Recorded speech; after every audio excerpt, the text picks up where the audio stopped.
Welcome to the Big Four Accounting Firms podcast, brought to you by big4accountingfirms.com and the Big Four Accounting Firms YouTube channel.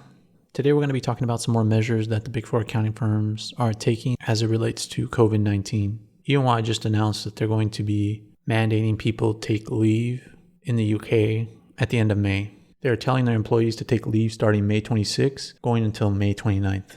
And reportedly, E&Y already cut jobs in the UK in November because of lacking revenues in their consulting practice. And this report is out of the Financial Times. And this article also stated that the advisory counts for 70 to 85% of the Big Four accounting firms' revenue. What they're essentially trying to say is that the Big Four accounting firms have really grown their consulting practices over the past 10 years. And that's true. Ever since a lot of the controversy from Enron went away, the Big Four have really been growing their consulting practices because as the economy does well, more companies want to get consulting to learn how to grow their revenues. So that part's true, but the Big Four do not get 70 to 85% of their revenue from advisory. Otherwise, when we looked at the year-end reports, 70 to 85% of their revenue would be coming from advisory, and that's just not the way they're built. A lot of revenue comes from audit because that's just legally mandated in order to be a public company, and that's what everybody knows accountants for. They don't know them for their advisory work. So that part, I'm not sure where they're getting that. Maybe 70 to 85% of the growth in revenue is coming from advisory, but not 70 to 85% of the revenue. Because so much of the Big Four accounting firms' work is regulatorily mandated. It's audit and it's tax. And even though we're going to lose jobs during this time, you're still going to have the Big Four accounting firms doing audit work and tax work because people need that work to get done still. And in the UK, E&Y already cut partner pay by 20%.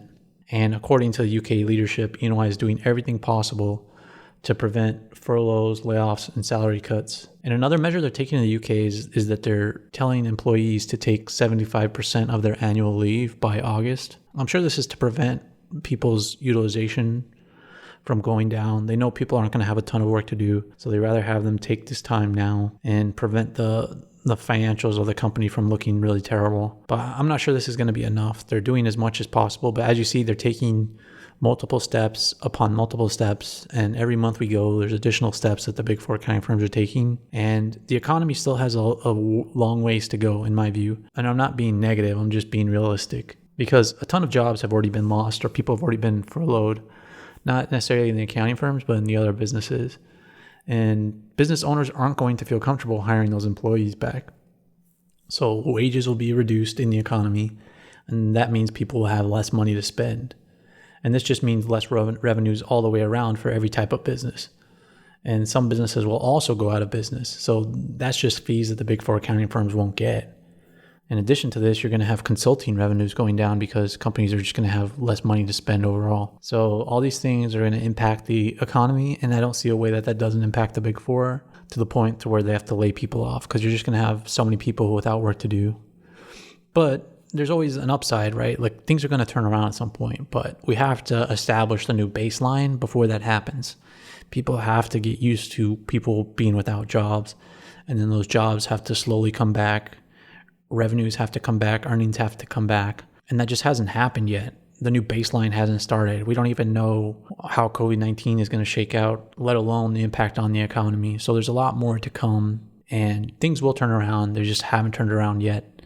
And the Big Four are willing to take a lot of measures, but I'm not sure that they can guarantee that they won't furlough people, they won't lay them off, or they won't cut pay even more. So that's the latest update today. To make sure to subscribe to this podcast and subscribe to our YouTube channel to stay up to date on all the Big Four information. Thanks for listening.